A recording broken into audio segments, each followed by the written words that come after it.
तू पूजला तुझ्या देवाला त्यानं मुरळी तुलाच केली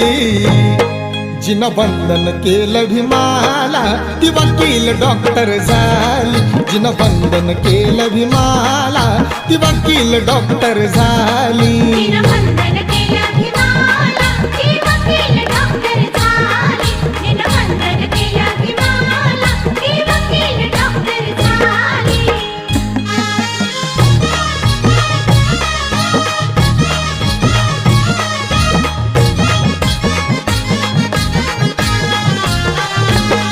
दिन रात केली पूजा तू ज्याची भंडार कुंकू लावून केला उपास निरंकार स्वतःच्या पोटाला जाळून त्या 33 कोटी देवाच्या नुसती फोटो